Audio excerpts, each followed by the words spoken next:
Kakching District Olympic Association ki third Foundation Day Pangthokkhre loinana national amadi international gi thakta saruk yaruraba sanaroi sing okpagi tharam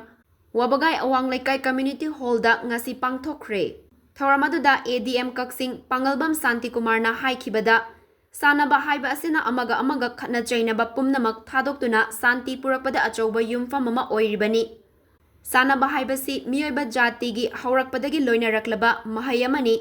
Sanaroi sing na kanna hotnaduna iramdam Manipur bu saktaktuna jati gi thakta iramdam bu saktakpa adugi amuk kanna hotnaduna malem gi thakta varat bu saktakpa ngamnaba hotnagadabani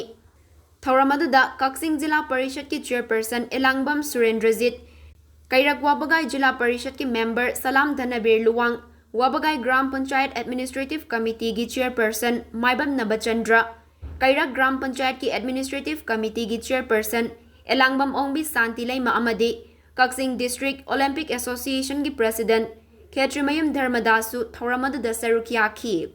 thawramaduda jilla asigi manungdagi tongan ba masanada jati amadi antarjati gi thakta saruk yaruraba amadi medal fanglaklaba sanaroi singsu Kakching District Olympic Association na oktuna achamba khudol su piki Kakching khosi habase tajare hana sa mukoi khana jabalai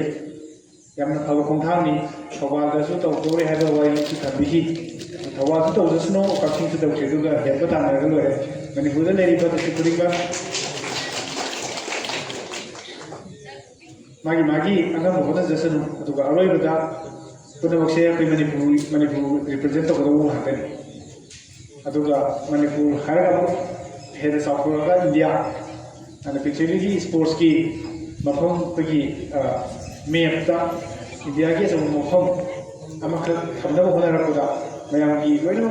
thudang sangi aduna masi imung dagi horaga sanai de imung family dagi horaga prime minister's ki office parliament pagi India ki si bhok chang ba adu ko ke ro na so movement so wa effort ni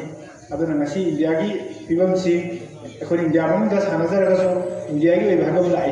India ki sanaraba players ki yomi rambani ana makhan sanaba kan lai sida India ki rokam se adum phaba samna hade cricket haisi cricket sisu